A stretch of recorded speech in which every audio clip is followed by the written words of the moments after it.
战争还是和平？这个问题一直困扰着台湾。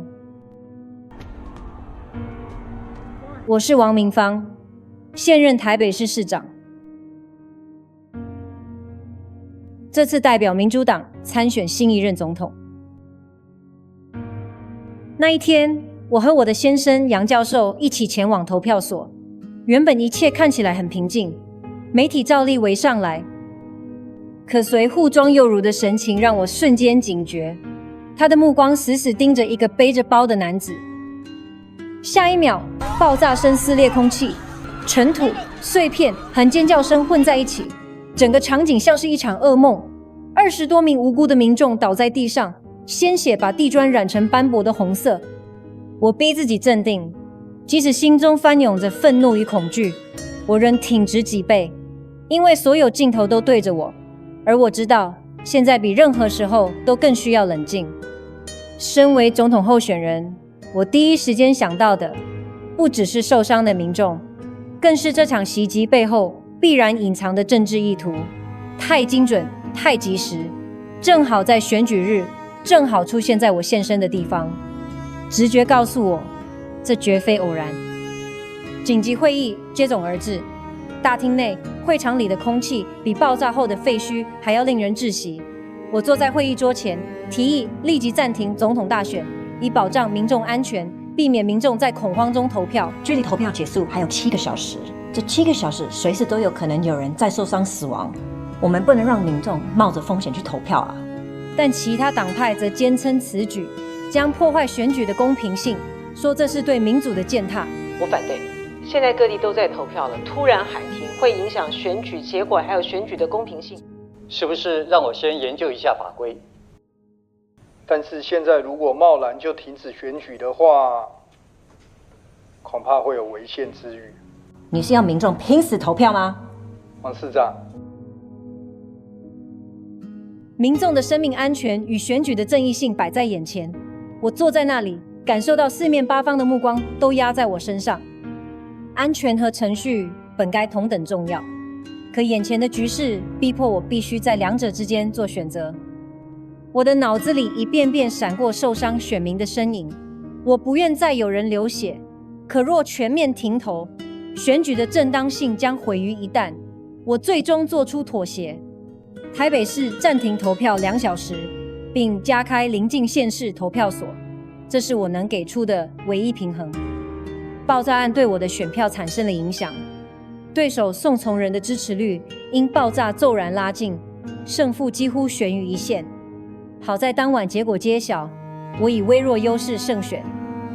外界欢呼我成为新总统，可只有我心里清楚，这场胜利背后是多么脆弱的根基，因为真正的战斗才刚刚开始。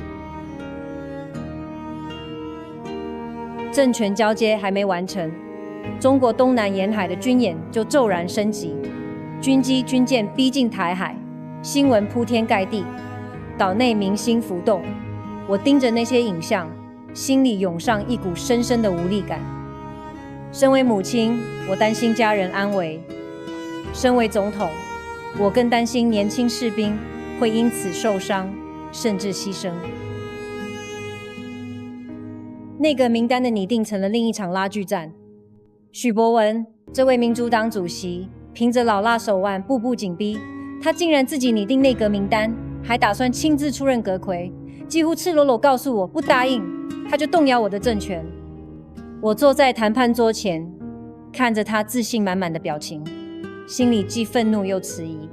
我明白，如果我让步，他会把整个内阁变成他的棋盘；若拒绝，我会失去党内大部分依靠。我提醒自己保持冷静，我更想任用年轻改革派，但立法院的席次分布像一张冰冷的数字清单，每次看到都让我心惊。掌握的席次不够，到时候很多政策预算法案可是没有那么容易过的。民主党有51席，但大多数都在许博文掌控下。我的新世代联盟只有15席，太过单薄。总统宋从人的自由党有46席，几乎和民主党不相上下。换句话说，我虽然赢得总统宝座，却几乎被架空。命运像被锁在铁笼里，钥匙握在别人手中。后来我得到情报，投票所的爆炸案竟是许博文暗中操控，他想削弱我的优势，一边安排我险胜，一边准备以党主席身份出任阁揆，把我定在傀儡位置上。真相像冰刃般扎进心口，让我愤怒、屈辱、震惊，一时间几乎窒息。正当政权交接进行时，中国东南沿海的军演再次升级，新闻画面里战舰巡弋、战机轰鸣，岛内紧张氛围弥漫。宋从人主张强硬对抗，要用武力回应，我始终坚持和平解决，避免伤害百姓。而许博文则借机提出签署和平协定，接受一国两制，甚至安排精心策划的记者会，逼我在全国观众面前表态。我站在会场中央，灯光炽烈，记者闪光灯像刀一样射向我，我不能再退让。权衡之后，我做出了让所有人震惊的决定。我本来以为我们青壮派可以靠着年轻理想改革民主党，但经过这些日子的协商磨合，我才发现百年政党实在容不下年轻人。为了对支持我的选民们交代，我在这里宣布，今天起退出民主党，将带着党内青壮派另组新世代联盟党。我王明芳对选民的承诺不会改变，一定会帮大家找出一条不流血的路。宣布的那一刻，心沉甸甸的，但这是不得不走的一步。为了保护自己的政治空间，为了在夹缝中生存，我只能选择这条孤注一掷的路。那一夜，我失眠到天亮。我反复思索，继续和许博文合作，就等于承认自己只是傀儡；转头去找宋从人，又意味着我要和昔日对手结盟。可我手上力量太弱，根本不足以支撑我与任何一方平等谈判。我必须增加筹码，否则只能在夹缝里苟活。于是，一个危险念头浮上脑海：既然对手会制造危机来削弱我，我也可以反过来制造危机，为自己争取主动。只是这一步必须更加隐秘，更加残酷。我找到了庄佑如，她是我最信任的随扈，也是一位母亲，因儿子在军中失踪而深陷痛苦。她的绝望成为我计划中的一环。听起来冷酷无情，但在政治的血河里，没有人能全身而退。精心策划的绑架悄然发生，我的孩子成为被劫持目标，舆论瞬间炸开。外界看到的是母亲被推入深渊，他们同情我，支持我，痛斥幕后黑手。我的民调直线上升，原本摇摆不定的议员们开始倒向我。我清楚，这是算计，主动把自己和孩子推入险境，用危机换取筹码。作为母亲，我心如刀割，夜里无数次梦见孩子的泪水。作为总统，我必须面无表情地利用这场危机，把同情转化为政治资本。只有这样，我才有机会争取更多的发言权，也才能更有力量去帮佑如把他的孩子救回。随着舆论压力和民意增长，我终于获得了与宋从人谈判的筹码。宋从人想留下历史印记，我要为台湾写历史，而我想做一个真正的台湾总统。